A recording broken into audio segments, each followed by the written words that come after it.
close your eyes and imagine the dust of antiquity settling over a vast sun-baked plain. The air is still, heavy with the weight of thousands of years. Before the rise of Rome, before the great philosophers of Athens walked their marbled halls, a different kind of power stirred in the ancient world. It did not merely conquer, it absorbed. It connected the corners of the known earth, weaving together dozens of distinct nations, languages, and gods under the shadow of a single, monumental throne. This was a realm that stretched from the jagged mountains of the Balkans across the fertile crescent of Mesopotamia, all the way to the lush, humid valleys of the Indus River. It was the largest empire the world had ever seen, a staggering expanse of human endeavor that governed nearly half of the population of the entire planet. This was the Achaemenid Empire, the grandeur of ancient Persia. This is Quiet Codex, a calm corner of YouTube dedicated to helping you wind down with fascinating facts and calming theories. Tonight, as you let the stress of the waking world slip away, we are going journey back in time. We will walk the long, winding roads of the first great superpower, tracing its rise from nomadic tribes in the rugged Zagros Mountains to the architects of spectacular palaces of stone and gold. Before we step into the past, I invite you to find a comfortable position. Let your breathing slow to a steady, peaceful rhythm.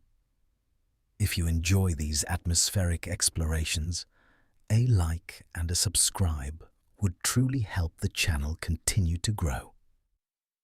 And to those who have already joined our quiet community, thank you for being here. My hope is that this journey brings you a sense of calm and perhaps a deeper appreciation for the distant echoes of human history. Now, let the present moment fade. Let us travel back 2.5 millennia to the high plateaus of Iran, where the story of the Persian Empire begins. Long before the construction of grand ceremonial cities, the ancestors of the Persians were nomadic pastoralists. Around 1,000 years before the Common Era, these Iranian tribes migrated onto the vast, arid expanse of the Iranian plateau. They settled in the southwestern region, an area characterized by the towering, snow-capped peaks of the Zagros Mountains and sweeping, sunlit valleys. This land, known as Persis, was a place of rugged beauty, demanding resilience from those who chose to call it home. They lived alongside the Elamites, an ancient and deeply rooted civilization whose cities and culture had already existed for millennia. Over generations, the nomadic Persians began to absorb the traditions of their neighbors. Their chieftains adopted Elamite titles, establishing a lineage of kings in the city of Anshan. Among these early rulers was a minor king named Achaemenes, whose name, meaning having a friend's mind, would eventually christen the greatest dynasty of the ancient world. But the true architect of this empire was a man whose legacy would echo through eternity. His name was Cyrus the Great, known to history as Cyrus the Great. When Cyrus ascended the throne of Anshan around the year 559 before the Common Era, he was merely a vassal. his people answered to the Median Empire, a dominant power that controlled the northern and western reaches of the plateau. But Cyrus possessed a vision that extended far beyond the borders of his small kingdom. Within a few short years, he initiated a rebellion against the Median king Astyages. This was not merely a conquest of blood and fire. Cyrus possessed a profound understanding of diplomacy. He won the loyalty of Median generals and nobles, integrating them into his own ranks. When the Median capital of Ecbatana finally fell, Cyrus did not burn it to the ground. Instead, he preserved the city, making it his summer capital, and treated the defeated Medes not as conquered slaves, but as equal partners in his new, expanding domain. The Median and Persian peoples were united, forming the unbreakable core of a new imperial machine. The rising power of this unified state sent ripples of anxiety across the ancient world. In the west, King Croesus of Lydia, a realm situated in modern-day Turkey and renowned for its unimaginable wealth, decided to strike first. He consulted the famed oracle at Delphi, who offered a cryptic prophecy. The oracle proclaimed that if Croesus went to war, he would destroy a great empire. Taking this as a guarantee of victory, Croesus marched his forces toward the Persian frontier. The clash culminated in the Battle of Thymbra in the year 547 before the Common Era. Cyrus, displaying the tactical brilliance that would define his reign, employed a highly unconventional strategy. Knowing that the Lydians possessed a formidable, heavily armored cavalry, Cyrus placed his baggage camels at the forefront of his army. The unfamiliar scent and sight of the camels panicked the Lydian horses, throwing their elite cavalry into absolute chaos.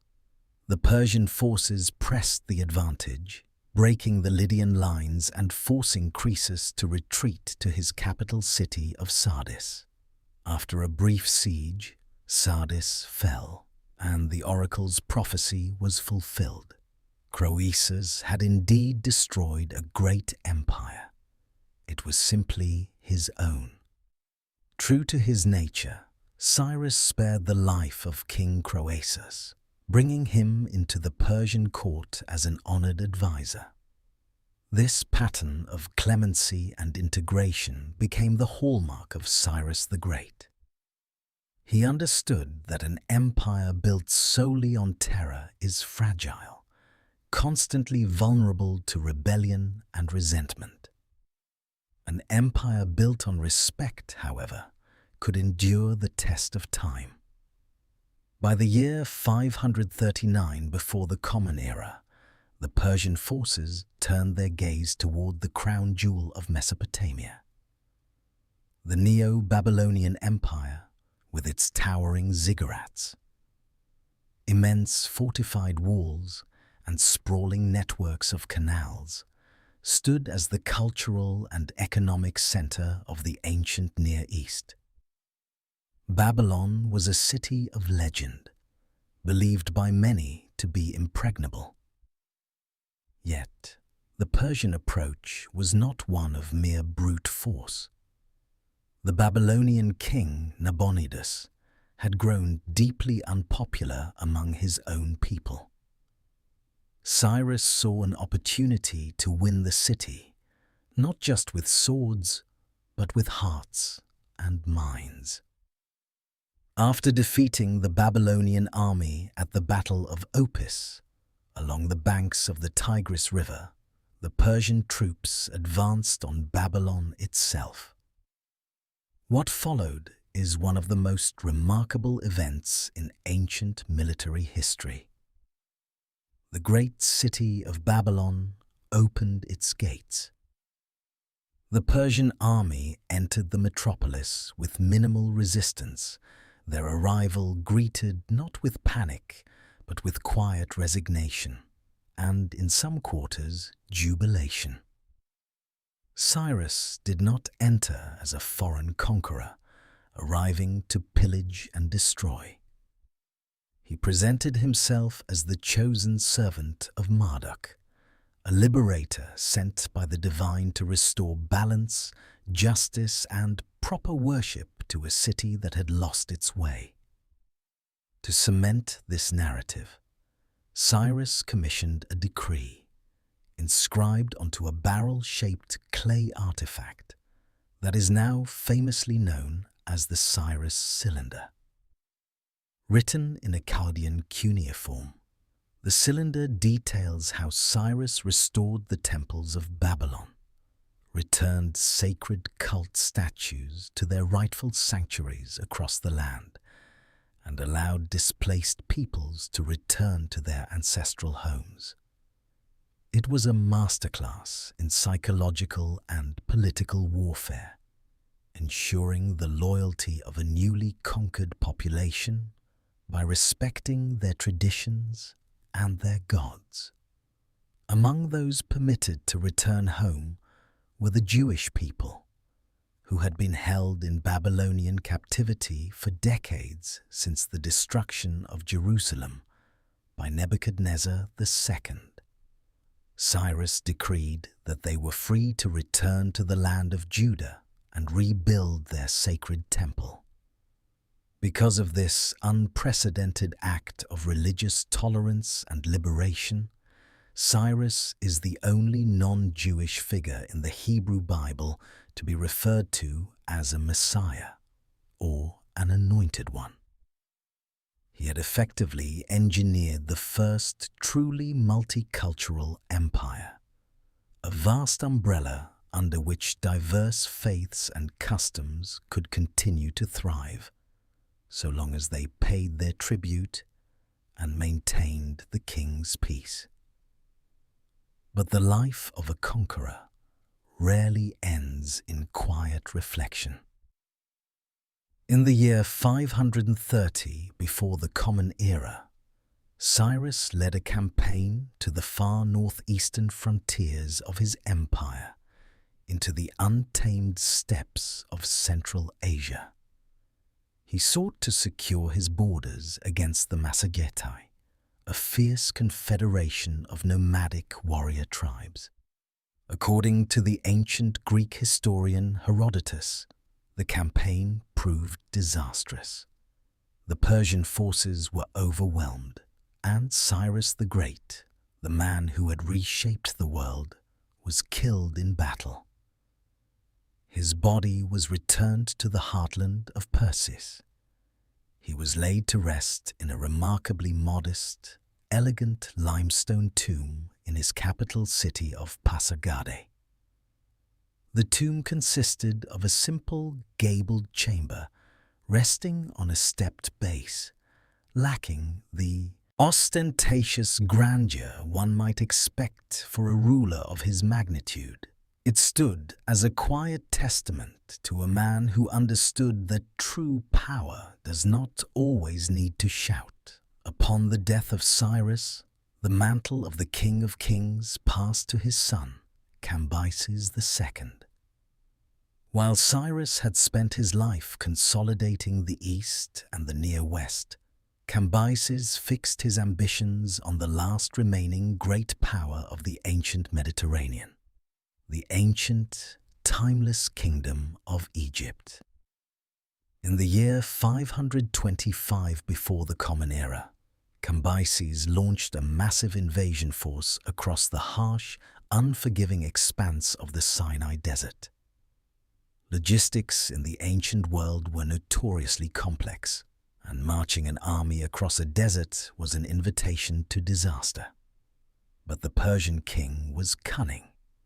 He secured alliances with local Arab tribes who provided his massive army with vital water supplies, ensuring that his troops emerged from the burning sands ready for combat. The decisive clash occurred at the Battle of Pelusium, located in the Nile Delta. The Egyptian pharaoh, Psamtik III, arrayed his forces to meet the Persian threat. What happened next has become a mixture of history and enduring legend. Later accounts suggest that the Persians, acutely aware of Egyptian religious sensibilities, employed a form of psychological warfare. They reportedly painted the images of Egyptian deities on their shields and placed sacred animals, particularly cats, at the forefront of their advancing lines. The Egyptian soldiers, terrified of harming the sacred creatures and angering their gods, hesitated. Their lines broke, and the Persian forces swept forward in a devastating victory. Following the triumph at Pelusium, the ancient kingdom of the pharaohs had fallen. Yet, Cambyses did not seek to erase Egyptian culture.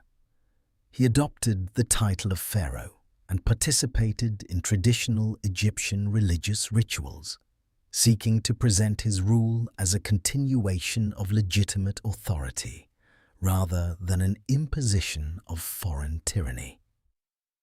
Despite his initial successes, the reign of Cambyses was cut short by chaos and conspiracy. While campaigning in Egypt, he received alarming news from the Persian heartland. A rebellion had erupted. A man claiming to be Cambyses' younger brother, Bardia, had seized the throne and won the support of the people. Recognizing the existential threat to his rule, Cambyses hastily prepared his army to march back to Persia. However, he would never reach his homeland. In the year 522 before the Common Era, while passing through Syria, Cambyses died under deeply mysterious circumstances. Some accounts suggest he succumbed to an infection from an accidental, self-inflicted sword wound to his thigh. Others whisper of assassination or suicide in the face of the massive revolt. The empire, which had expanded so rapidly over a single generation, suddenly teetered on the brink of absolute collapse. The throne was occupied by a man whose true identity remained a subject of intense, desperate debate, and the vast territories conquered by Cyrus and Cambyses threatened to fracture and slip away into the dust. The empire was rescued from the brink of collapse by a man who would become known as its greatest administrator. His name was Darius I. A Persian nobleman of Achaemenid lineage, Darius emerged from the chaos of the succession crisis in the year 522 before the Common Era. He claimed that the man sitting on the throne was not the true brother of Cambyses, but an impostor, a Zoroastrian priest named Gaumata, who had deceived the entire empire. Darius, alongside a group of co-conspirators, assassinated the pretender and seized the crown. To legitimize his violent ascension, Darius ordered the creation of one of the most important monuments of the ancient world. High on a sheer cliff face in western Iran, near the modern city of Kermanshah, he commissioned the Behistun inscription. Carved into the living rock in 3 different languages, Old Persian, Elamite, and Babylonian, the colossal text recorded his victory over 19 rebel kings in a single, blood-soaked year. The inscription declared that Darius ruled by the grace of the supreme god, Ahura Mazda, establishing his divine right to absolute authority. Centuries later, This trilingual carving would become the crucial key that allowed modern scholars to finally decipher ancient cuneiform script. With the rebellions crushed and his power secured, Darius turned his formidable intellect to the monumental task of governing an empire of unprecedented scale. He recognized that the ad hoc administrative methods of the past were entirely insufficient for a territory that now spanned 3 continents. To solve this, Darius implemented a sophisticated system of provincial organization. He divided the vast expanse of his realm into 20 distinct provinces, known as satrapies. Each satrapy was governed by a satrap, an incredibly powerful regional governor who acted as a viceroy for the king. However, Darius was far too cautious to trust these governors with absolute regional power. He instituted a brilliant system of checks and balances. Within each satrapy, power was divided. The satrap handled political administration, but the military commander and the state secretary reported directly to the central government in Susa. Furthermore, Darius established a network of royal inspectors. These shadowy figures, officially known as the eyes and ears of the king, traveled the length and breadth of the empire, often without warning. They monitored local conditions, audited the treasuries, investigated corruption, and reported any signs of disloyalty directly to Darius. Through this intricate web of surveillance and divided authority, the King of Kings maintained an iron grip on a population that numbered in the tens of millions. To bind this colossal, sprawling administration together, Darius initiated one of the most ambitious infrastructure projects in human history: the construction of the Royal Road. Stretching for approximately 1,700 miles or 2,700 kilometers, this vital artery ran from the administrative capital of Susa, deep in the Persian heartland, all the way to the western city of Sardis, near the coast of the Aegean Sea. The Royal Road was not merely a path through the wilderness. It was a highly organized, state-maintained highway.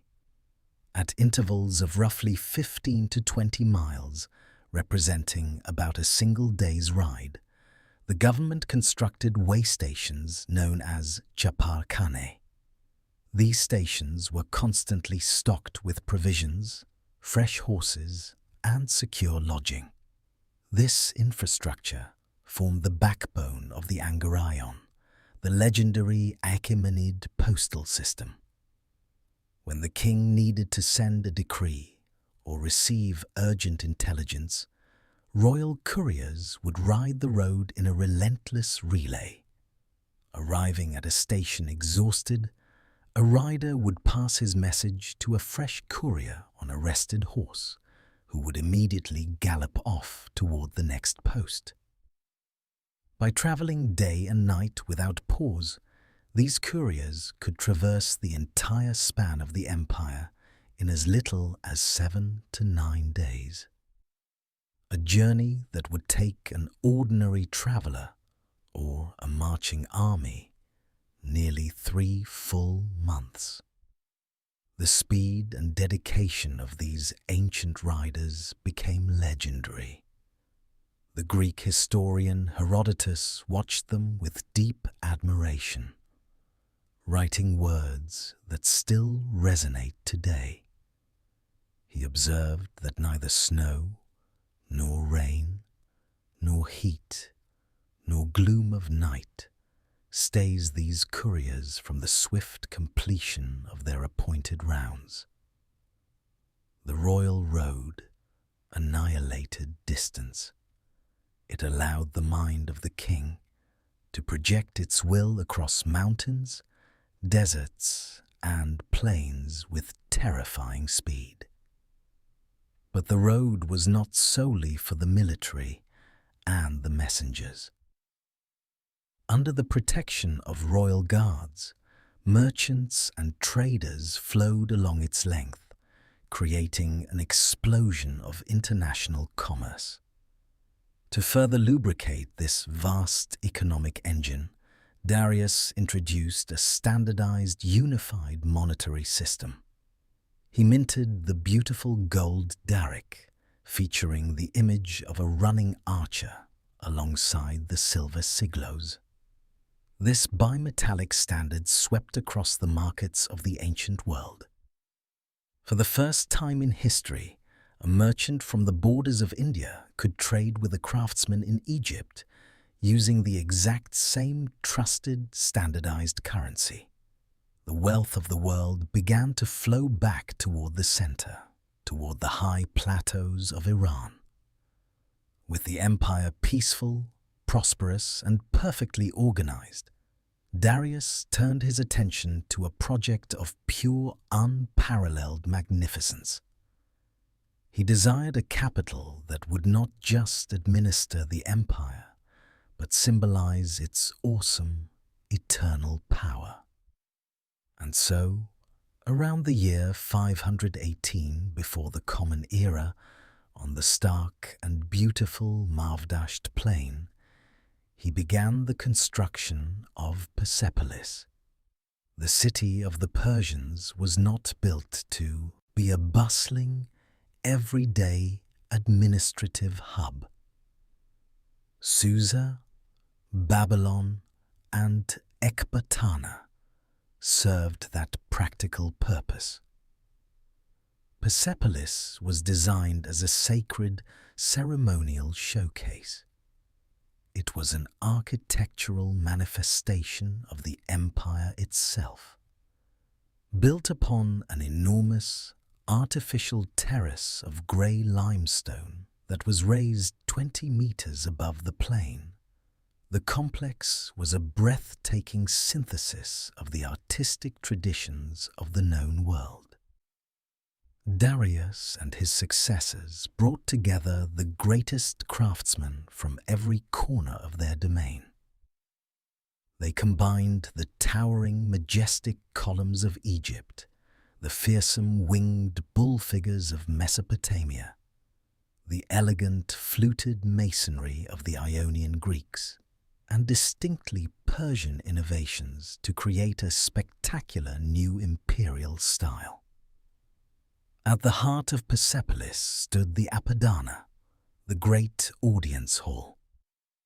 Its roof, crafted from massive cedar beams, brought all the way from the distant mountains of Lebanon, was supported by 72 towering stone columns, each rising nearly 20 meters into the sky, and topped with ornate capitals shaped like the heads of roaring lions and massive bulls. To approach the Apadana was to be overwhelmed by the sheer scale of the king's authority. But perhaps the most enduring and fascinating legacy of Persepolis lies carved into the stone of the Apadana's monumental staircases. Here, one can find the magnificent tribute reliefs. These incredibly detailed carvings depict a grand, timeless procession of representatives from 23 different subject nations, bringing gifts to the King of Kings. Each delegation is beautifully distinguished by their native attire, their unique hairstyles, and the specific, culturally significant offerings they carry. You can see the maids in their equestrian dress, offering fine garments and beautiful swords. The Susians present intricate bows and daggers. The Armenians lead magnificent, strong horses. Delegates from distant India carry gold and guide exotic animals, while Nubians from the deep south of Egypt present precious elephant tusks. In the carvings, the delegations are separated by stylized cypress trees, a traditional Persian symbol of abundance, growth, and eternity. These reliefs were not merely decorative. They were a profound ideological statement. They represented the Pax Persica, the Persian peace. They depicted an empire not of crushed, weeping slaves, but of diverse, dignified peoples, all willingly offering the best of their lands to the benevolent, all-powerful monarch at the center of the world. It was a vision of cosmic order, harmony, and unshakable stability, set in stone for all time. Beyond the towering pillars of Persepolis, the daily life of the Achaemenid Empire was defined by the rhythms of agriculture, trade, and an intricate social hierarchy. At the absolute pinnacle sat the Shahanshah, the King of Kings, whose authority was absolute. Below him was a rigid structure of powerful nobles, influential priests known as the Magi, wealthy merchants, and the vast, silent majority of farmers and laborers whose toiling hands fed the ancient world. Agriculture on the arid Iranian plateau required remarkable ingenuity. To survive and thrive, the Persians perfected the construction of qanats. These were sophisticated, gently sloping underground tunnels that tapped into aquifers deep within the mountains and channeled fresh, cool water over long distance to the parched plains below. These subterranean aqueducts transformed barren dust into lush, productive farmland, yielding rich harvests of wheat, barley, pomegranates, and dates. This mastery of water extended beyond mere survival. It gave birth to one of the most beautiful cultural contributions of the ancient Persians, the creation of the formal garden. At his first capital of Pasargadae, Cyrus the Great had laid out gardens of extraordinary geometric precision. Unlike the chaotic, wild landscapes of nature, these gardens were carefully ordered, divided into 4 quadrants by elegant, stone-lined water channels. They were lush, fragrant oases of shade and tranquility, places of quiet reflection and leisure for the nobility. The old Persian word for these walled, perfectly balanced gardens was paridiaza. It is a word that the Greeks would later adopt, and which would eventually evolve in our own language into the word paradise. For the ancient Persians, to walk among the cool fountains and shaded fruit trees of these gardens was to experience a small, earthly reflection of divine perfection. Within this highly structured society, clothing served as a vivid marker of status and wealth. The nobility adorned themselves in flowing, brilliantly dyed fabrics, heavily embroidered with intricate patterns and threads of actual gold and silver. Interestingly, women in the Achaemenid Empire enjoyed a level of autonomy that was relatively rare in the ancient world. They could own sprawling estates, operate businesses, and manage their own significant wealth. Royal women, such as the queens and the mothers of the kings, wielded immense political influence behind the scenes, occasionally acting as diplomatic envoys and advising the King of Kings on matters of state. While the society remained patriarchal at its core, the women of Persia were far from silent figures in the shadows. They were active, powerful participants in the administration of their vast, sunlit world. At the very core of this magnificent, sprawling civilization lay a profound spiritual framework. The ancient Persians did not merely seek physical conquest. They viewed their empire as a reflection of a cosmic struggle, an earthly manifestation of a divine war between light and darkness.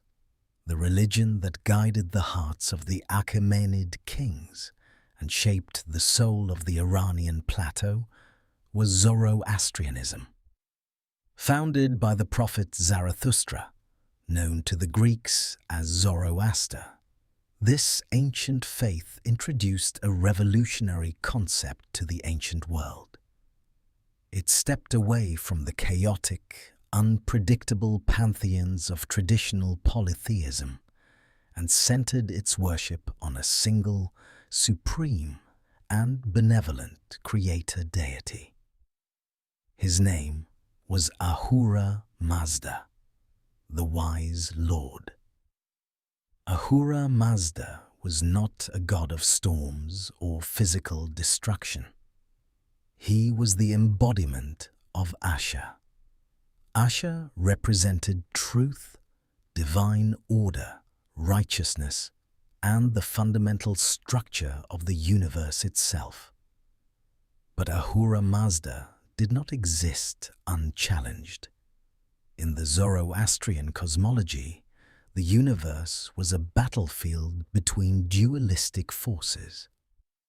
Standing in direct, eternal opposition to Ahura Mazda, and the concept of Asha was the destructive spirit known as Angra Mainyu, or Ahriman. This dark spirit was the source of Druj, which meant the lie, deceit, chaos, and all the suffering that plagued the mortal world. The Achaemenid kings, particularly Darius and his successors, viewed themselves as the chosen instruments of Ahura Mazda on earth. Their divine mandate was not simply to rule, but to actively participate in this cosmic war. By establishing laws, maintaining the empire, and defeating rebellions, the King of Kings was fighting back the forces of chaos and upholding the sacred order of the wise Lord. In the inscriptions of Darius, there is no ambiguity. He declares, "By the grace of Ahura Mazda, I am king. Ahura Mazda bore me aid." The physical empire was a mirror of the spiritual realm. But the worship of Ahura Mazda was not conducted through bloody sacrifices or terrifying idols. It was centered around one of the most mesmerizing and primal elements of the natural world: fire. For the ancient Persians, fire, or Atar, was not a god itself. It was the purest physical representation of Ahura Mazda's divine light. It was the bridge between the material and the spiritual, a living, breathing entity that symbolized enlightenment, purity, and the relentless destruction of ignorance and darkness. Because of this, Zoroastrian rituals revolved around the preservation and veneration of sacred flames. Across the empire, in quiet, specially consecrated spaces known as Atashkada, or houses of fire, Eternal flames were kept burning. These fires were not allowed to die, nor were they permitted to be contaminated. The priests, known as the Magi, were tasked with the solemn duty of tending these sacred hearths. They fed the fires with pure, fragrant wood, taking immense care not to let their breath or their shadows defile the glowing embers. The Magi wore white cloth masks over their mouths, ensuring absolute purity in the presence of the divine light. The most important of these rituals was the Yasna ceremony. It was a deeply intricate, mesmerizing liturgy involving the continuous recitation of the Avesta, the holy scriptures of Zoroastrianism, by the priests in the quiet presence of the eternal flame. The ceremony was designed to spiritually cleanse the world, to strengthen the forces of light, and to maintain the fragile balance of the cosmos. Purity was an obsession in the daily life of a Zoroastrian. The elements of earth, water, and fire were considered profoundly sacred and could not be polluted. Elaborate ablutions, or ritual cleansings, were required for almost every aspect of life. Yet, for all its strict rules and cosmic grandeur, the core ethical message of Zoroastrianism was remarkably simple and deeply beautiful. The faith demanded that every individual, from the lowest farmer to the King of Kings himself, participate in the battle against darkness through three fundamental principles: good thoughts, good words, good deeds. It was a religion that placed the burden of the universe's salvation squarely on the shoulders of human morality, emphasizing personal responsibility over blind obedience. To defend this vast, divinely mandated order, the Achaemenid Empire required a military machine unlike anything the ancient world had ever witnessed. It was a military that perfectly reflected the empire itself: massive, terrifyingly efficient, and drawn from a multitude of diverse cultures. But at the very center of this staggering army stood an elite corps, a unit so legendary, so relentless, that their name still echoes through history: the Immortals. The Immortals were the personal bodyguard of the King of Kings and the heavy infantry shock troops of the Persian army. They were an elite corps composed exclusively of Persian and Median soldiers, numbering exactly 10,000 men. Never more and never less. Their terrifying moniker, the Immortals, derived from a chillingly simple logistical policy. If a soldier was killed in battle, fell ill, or was otherwise incapacitated, he was instantly replaced by another warrior from a reserve unit.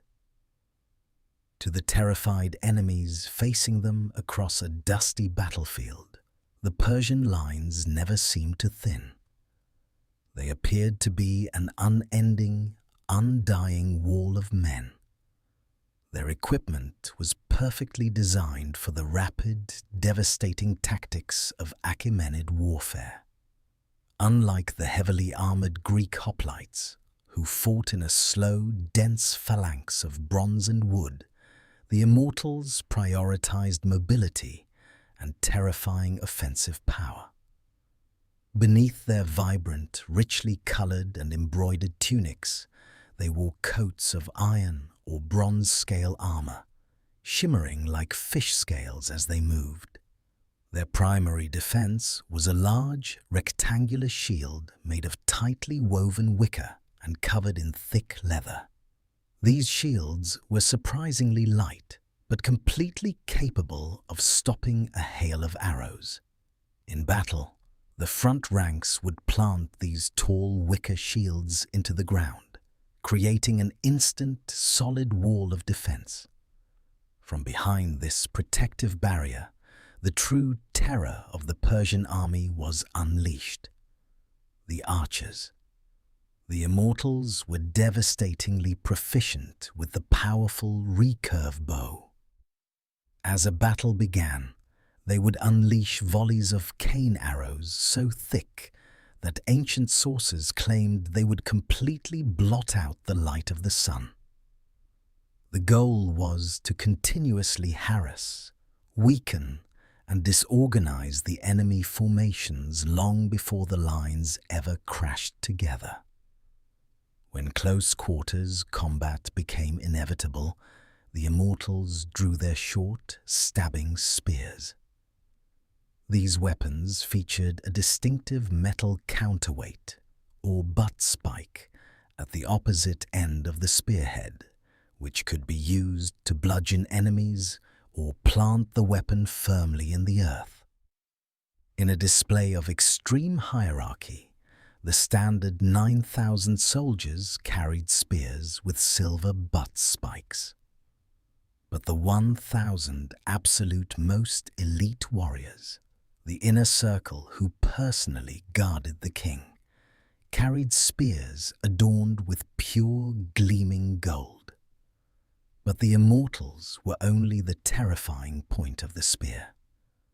Behind them marched a truly staggering multinational force. When a Persian king called his banners, he summoned troops from all 23 satrapies. The army became a moving tapestry of the ancient world. There were Median cavalrymen on swift, powerful horses.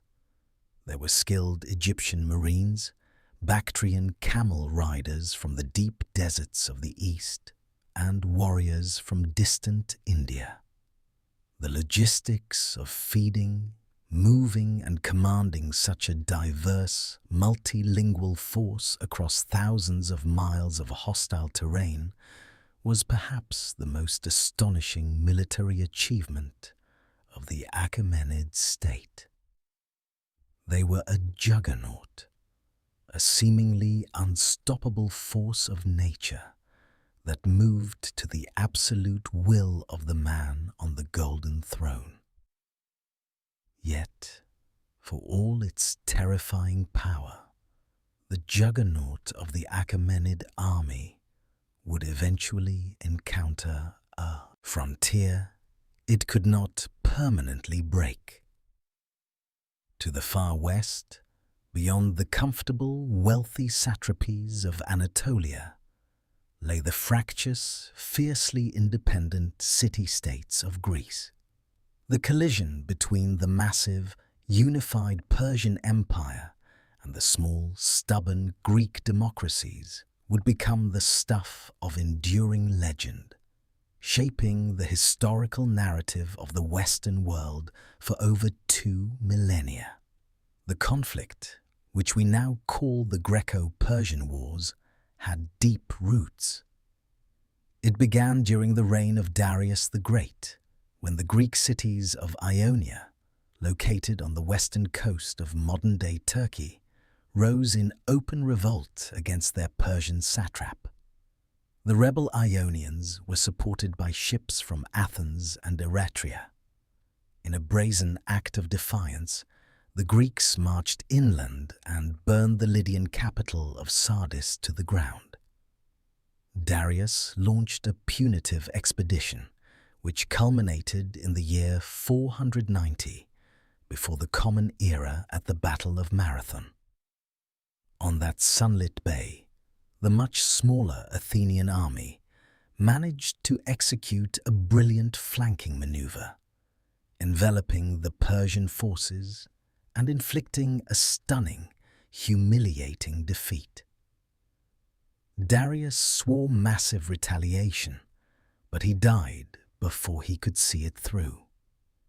The monumental task of avenging the empire fell to his son, Xerxes I.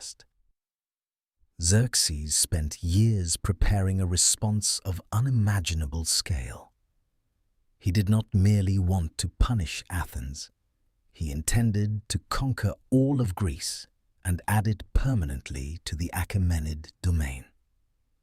The ancient Greek historian Herodotus claimed that the army Xerxes assembled numbered a staggering 2.5 million men, a force so massive that they drank entire rivers dry as they marched.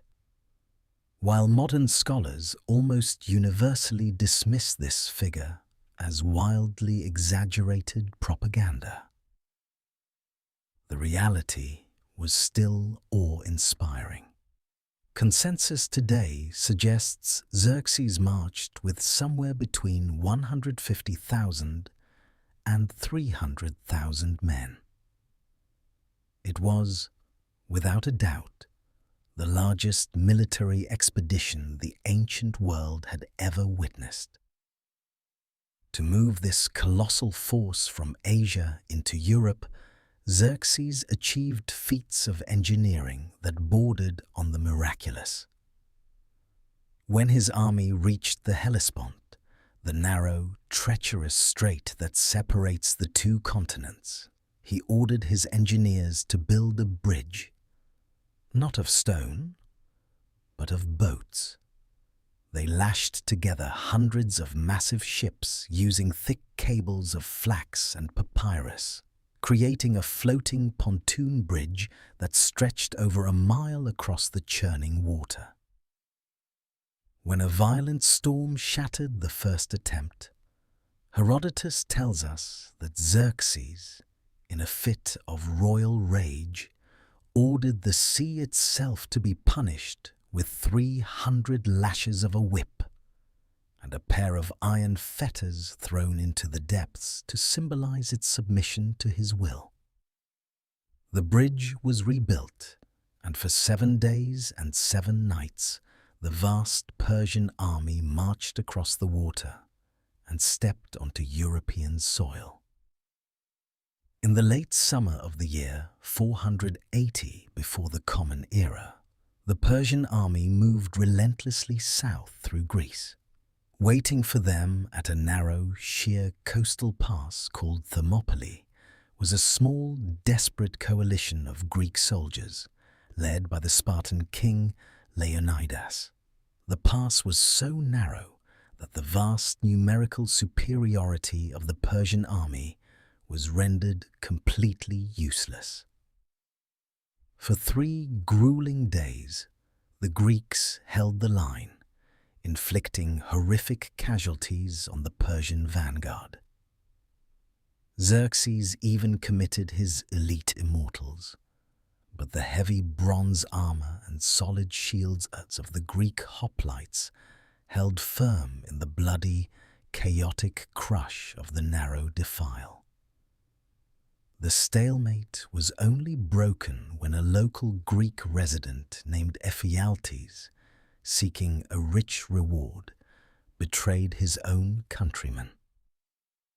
He revealed to Xerxes a hidden mountain goat path that completely bypassed the Greek position. Realizing they were about to be outflanked and slaughtered, Leonidas dismissed the bulk of his army. He remained behind with 300 Spartans, 700 Thespians, and 400 Thebans to fight a doomed rearguard action, buying time for the rest of the Greek forces to escape.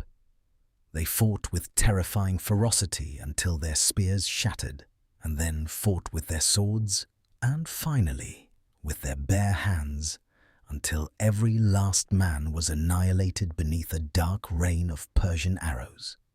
The pass was open. Xerxes marched south, entering an abandoned Athens, and ordered the city, including the sacred temples on the Acropolis, to be put to the torch in Awau. Revenge for the burning of Sardis. He had achieved his primary objective. But the war was far from over. The Greek fleet, under the cunning command of the Athenian general Themistocles, had retreated to the narrow, treacherous straits of Salamis.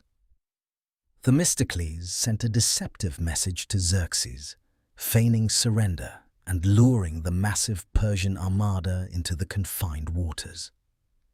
Xerxes, confident of a crushing final victory, ordered his golden throne to be set up on the slopes of Mount Aigaleo, where he could comfortably watch the destruction of the Greek navy.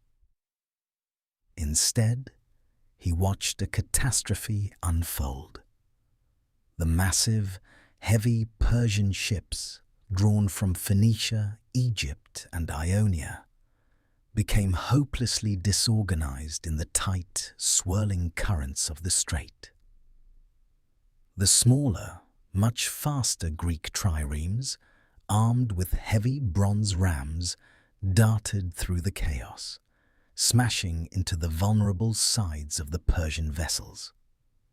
By nightfall, the strait was choked with the wreckage of hundreds of Persian ships and the bodies of countless drowning men. The Persian naval supremacy had been decisively broken. Fearing that the Greeks might now sail north and destroy his bridges over the Hellespont, trapping his vast army in a hostile, barren land with winter rapidly approaching, Xerxes made the difficult decision to withdraw the bulk of his forces back to Asia. He left behind a substantial army under his most trusted general, Mardonius, to finish the conquest the following spring. But in the year 479 before the Common Era, at the Battle of Plataea, a massive, unified Greek army engaged the remaining Persian forces. After days of tense maneuvering and chaotic skirmishes, the Greeks won a total, crushing victory. Mardonius was killed in the fighting, and the Persian army was effectively annihilated. On the very same day, according to legend, the Greek fleet attacked and destroyed the remnants of the Persian navy at the Battle of Mycale on the coast of Asia Minor. The great invasion had failed. The Persian threat to the Greek mainland was permanently extinguished, and the wars eventually concluded with the Peace of Callias. Yet, it is vital to remember that our understanding of these monumental events comes almost entirely from the perspective of the victorious Greeks, particularly historians like Herodotus. To the Greeks, this was an existential, civilization-defining triumph of freedom over Eastern despotism. To the Persians, however, it was a costly, frustrating border war at the absolute fringe of their massive empire. The Achaemenid state did not collapse after Salamis or Plataea. It continued to rule its vast, wealthy territories, stretching from Egypt to India, for another 150 years. A superpower completely unmatched in its administrative genius and immense golden wealth.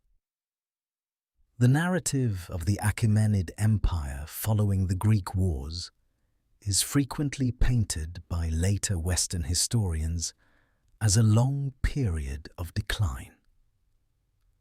But modern historical analysis challenges this biased perspective.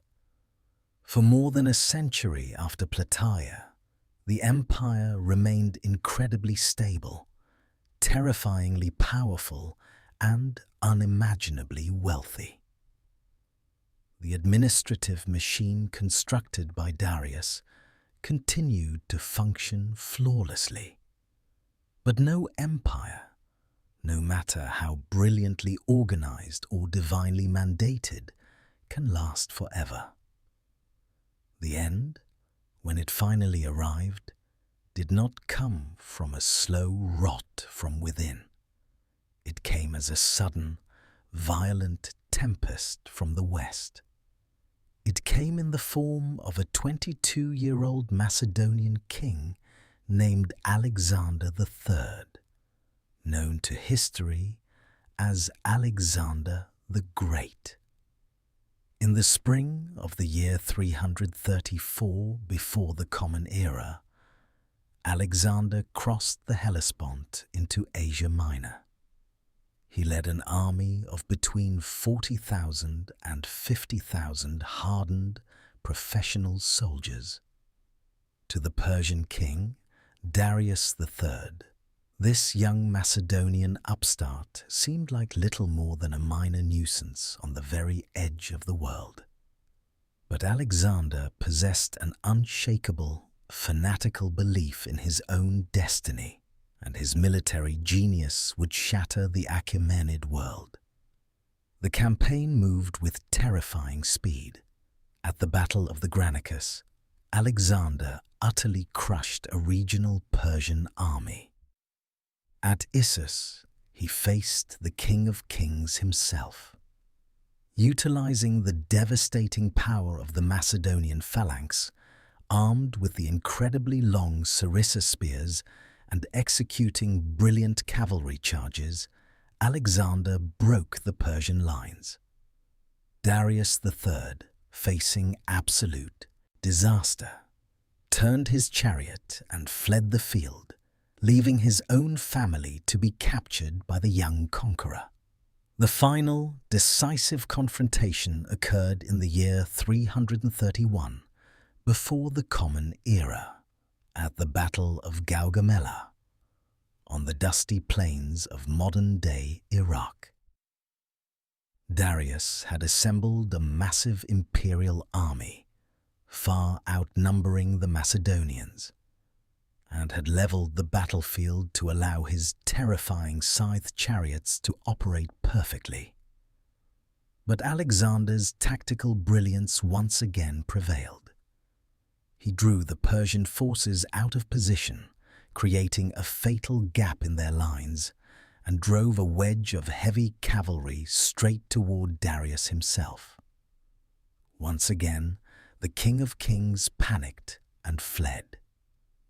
The massive Persian army, seeing their divine ruler retreat, collapsed into chaos and rout. The military spine of the Achaemenid Empire was completely broken.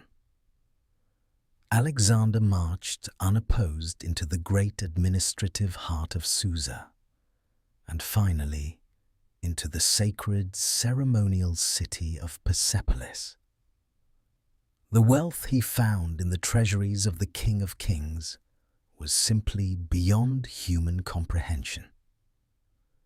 Ancient historians record that it required 20,000 mules and 5,000 camels merely to carry off the accumulated gold and silver of the Persian Empire. It was the greatest transfer of wealth in the entire history of the ancient world.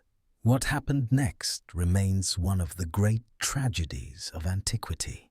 In the early months of the year 330 before the Common Era, the magnificent palaces of Persepolis were set ablaze. Ancient sources debate whether this catastrophic fire was a calculated, brutal political act of revenge for the burning of Athens by Xerxes over a century earlier, or whether it was a catastrophic mistake initiated by a drunken Alexander at the urging of the Athenian courtesan Thais. Regardless of the motive, the result was absolute devastation. The beautiful cedar roofs crashed to the floor. The intricate carvings cracked and blackened in the intense heat. The sacred ceremonial heart of the Achaemenid world was reduced to smoldering ash and ruined columns.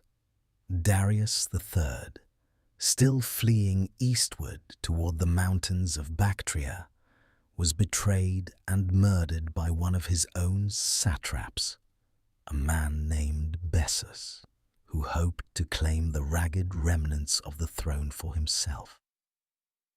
When Alexander finally found the body of the last Achaemenid king lying abandoned in a wagon by the side of the road, the great empire of Cyrus, Cambyses, and Darius had officially drawn its final breath. Alexander had the traitor Bessus captured and brutally executed under traditional Persian law. In a profound testament to the genius of the empire he had just destroyed, Alexander did not attempt to impose a Greek system upon his new, vast domain. He recognized that the Achaemenid model was superior. He adopted Persian royal dress, married a Persian noblewoman, and maintained the intricate satrapy system, integrating Persian lords directly into his own administration. The conqueror had been conquered by the very culture he had defeated. The physical empire was gone, but its legacy would echo through the corridors of time for millennia. The satrapy system, pioneered by Cyrus and perfected by Darius, became the absolute gold standard of imperial administration. The Seleucids, the Parthians, the Sassanids, and eventually the mighty Roman and Byzantine empires all drew deep inspiration from the Achaemenid model of governance. Furthermore, the religious concepts nurtured on the Iranian plateau under the protective shadow of Ahura Mazda would profoundly influence the spiritual development of the entire world. The Zoroastrian concepts of a single supreme creator and a cosmic dualism between good and evil flowed outward. These ideas seeped into the theological foundations of Judaism and subsequently shaped the development of Christianity and Islam. And we must not forget the legacy of tolerance. In a brutal, ancient world, where conquest almost universally meant slaughter, enslavement, and the erasure of local gods, the Achaemenid Empire offered a radically different vision. The Cyrus cylinder, with its decree of religious freedom and the repatriation of displaced peoples, stands as a quiet, enduring testament to the idea that strength does not require cruelty, and that a diverse, multicultural society can flourish under a banner of respect. As we bring this journey to a close, let your mind drift back over the immense landscapes we have traversed tonight. From the rugged, snow-capped peaks of the Zagros Mountains, where nomadic tribes first gathered, to the thundering, camel-driven chaos of the Battle of Thimbra. From the quiet, bloodless liberation of the great city of Babylon to the vast, burning sands of the Egyptian desert. Imagine the swift, tireless couriers galloping through the stormy night along the royal road, carrying the will of the king across continents. Picture the eternal flames burning quietly in the sacred temples, guarded by masked priests seeking to keep the darkness at bay. See the gleaming, scale-armored Immortals standing shoulder to shoulder with warriors from 23 distinct nations, all marching to the rhythm of a single, unified command.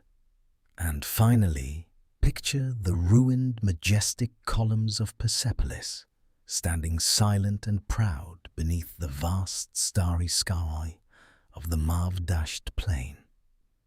The kings are gone. The gold has been scattered. The great armies have long since faded into the dust of history. but the stones remain. They stand as a quiet, enduring monument to the grandeur of human ambition, to the breathtaking scale of what we can build, and to the inevitable, peaceful silence that reclaims all things in the end. Let the echoes of the ancient world fade into the background now. The battles have ended. The kings have gone to sleep in their limestone tombs. The dust has finally settled. As you lie there, let your own thoughts become quiet. Let the vastness of history remind you that the stresses and worries of the present moment are small and fleeting. The world has always turned, and it will continue to turn. Allow yourself to rest, knowing that you are a part of a deep, beautiful, and deeply human story. Thank you for wandering through the ancient world with me tonight. May your dreams be peaceful, and may you wake tomorrow feeling rested, calm, and renewed. Good night.